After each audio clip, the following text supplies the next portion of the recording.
Most men come into recovery thinking porn is the problem. But what if porn is just a surface level solution to something deeper? What if it's a learned way of coping with emotional disconnection, boredom, fear, or shame? In this episode, we're going to explore the roots beneath the habit and challenge ourselves and those of you listening to stop managing porn and start healing the pain beneath. Nick, I'm curious, as you think about porn and identity, what are some of the first beliefs you find guys negatively form around sex, love, or desire that need to be addressed or adjusted in order to make progress in porn use? Say more about the identity piece.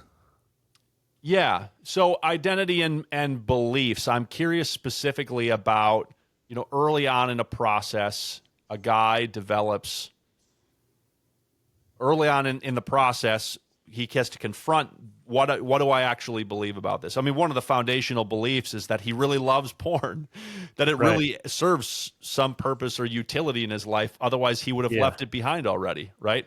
Right. So I'm curious, from your vantage point and coaching guys, what do you see as the most common beliefs that guys are wrestling with in themselves around sex, desire, craving, as they come into this process?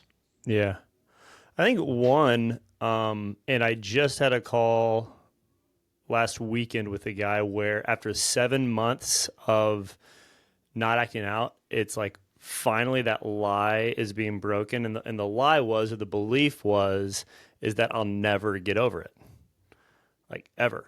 Yeah. Like this is going to be something I'm going to have to deal with for the rest of my life. And this is something I've always wrestled with. Any of the addiction language or addiction work or 12-step work is always in recovery, meaning my identity is whatever addict, right? And so I live under that sentence, and I like that word too, sentence, because there's like a legal kind of language there where we live under these sentences, almost captive to a limiting belief or a prison, really, where this thought is, because it's very much learned through experience of I'm never going to get over it, because I just get in this habitual process where, even for the Catholics out there, where the sacrament of confession even becomes the part of the vicious cycle. So number one, I mean, just the role of hope in the whole thing is truly, because really believing and experiencing and growing in the hope, and hope as expectation, right? Christian hope is not wishful thinking, but expectation. Mm-hmm. That is anchored in a future truth that I will be completely free.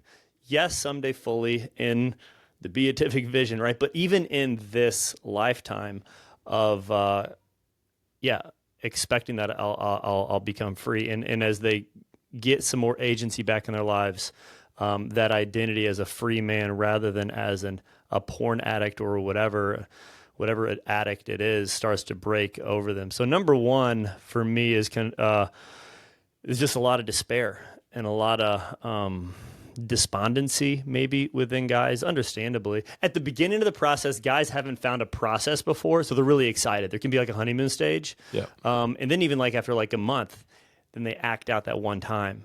There can be this, yeah, I'm back. Am I going back? Yeah. I'm going back, because as we encourage guys all the time is to focus on the process, fall in love with the process, do the daily work, the internal work, the mental work, the emotional regulation, and the fruit will come. So that's the first one that comes to mind, is this identity as addict, that I'll never get over this.